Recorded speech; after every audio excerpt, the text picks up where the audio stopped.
Bonjour, bonjour les 1 et le 4. Voilà, vous n'en avez pas encore marre de m'entendre, c'est bien. Faudra me le dire, hein, sinon je ferai, je sais pas, le petit clown. Voilà, la page 294 d'abord. Donc petit 1 pour corriger donc les tablettes. En 2, c'était les barres de chocolat, hein, les barres.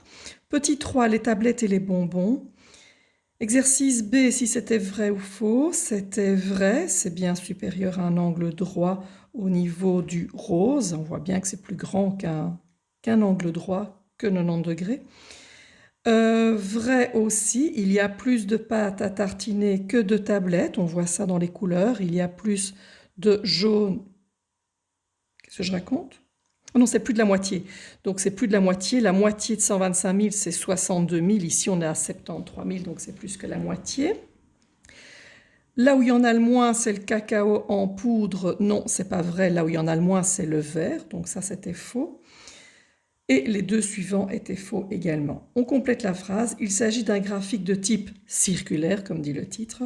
En effet, il permet de représenter les différentes parties d'un tout. Je relis, c'est de nouveau super mal écrit. Les différentes parties d'un tout. Alors, à la page suivante, là j'ai recopié ce que c'était mal écrit. Alors d'abord, au niveau du tableau, alors plusieurs remarques, je l'ai dit chez pas mal d'entre vous en corrigeant, vous oubliez de mettre les flèches. Il faut absolument mettre la flèche parce que ça représente le calcul. Donc je ne vous fais pas écrire le calcul à chaque fois, mais il faut l'écrire au moins une fois. Qu'est-ce qu'on a fait? On a divisé par le total et on a fait fois 100. Et là, je vous ai dit, vous écrivez celui que vous voulez ou les deux, mais il me faut une flèche. Comment est-ce que je passe du pourcentage au degré? Je fais diviser par 100 fois 360 ou bien fois 3,6. Voici les calculs. Alors j'avais bien dit d'arrondir. Il y en a plusieurs qui ont laissé 29, ou 28, non, vous devez arrondir pour qu'il n'y ait plus de virgule. Alors je me suis mal exprimée parce que sauf exception pour composite et autres, c'était tellement petit qu'on serait obligé de mettre 0. Donc ça c'est un petit peu mal fait, un petit peu difficile. Donc du coup j'ai été obligée de laisser quand même le 0, à la fois à gauche et à la fois à droite. Autre chose, quand vous calculez, on sait bien qu'on doit arriver à 100%. Mais si vous additionnez, moi si j'additionne mon calcul, j'arrive à 99,07. Je n'arrive pas à 100. Marquez les deux, c'est-à-dire que on sait qu'il faut arriver à 100, mais en fait, on est arrivé à 99,07. C'est à cause des virgules, c'est tout à fait logique. Ici, même chose, quand vous additionnez, on arrive à 355,3. C'est logique, on a arrondi, donc on n'est pas à 360, mais on n'est pas tellement loin de 360 degrés.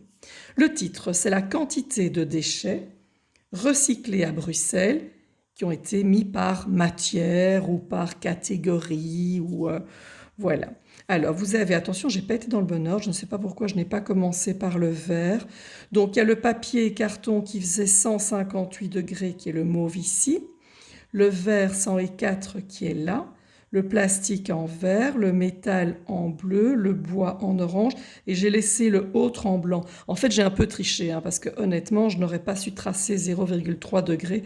Donc, j'ai laissé vraiment quelque chose de tout petit, le plus petit possible pour être précis. Voilà, comme devoir pour demain, la page 296-297, où vous allez devoir choisir. Vous allez devoir choisir, est-ce que c'est un graphique évolutif? Deuxièmement, un graphique en bâtonnet ou troisièmement, un graphique circulaire. Et dans le deuxième exercice, vous devrez dire quelles sont les fautes qui ont été commises dans les graphiques. Voilà, bonne journée. N'oubliez pas l'interrogation de vendredi. Je répète, donc vendredi vers 11 h, je vous dirai précisément demain, vous vous mettez sur Teams, je ferai une vidéo comme aujourd'hui, mais avec l'interrogation. Vous n'aurez qu'à recopier, donc je vous expliquerai. Vous n'aurez qu'à recopier ce que je demande, et je vous dirai soit les réponses, soit vous recopier. Et donc ça, ce sera vers 11 h. Et attention, vous aurez maximum 2 heures pour me le rendre. Donc par exemple, si je fais la vidéo et que je la mets en ligne à 11 h, vous devrez me rendre ça avant 13 h. Donc ce sera bloqué au niveau de l'interrogation, bien entendu. Donc soyez attentifs à être réveillés debout à cette heure-là. Voilà, bon après-midi tout le monde.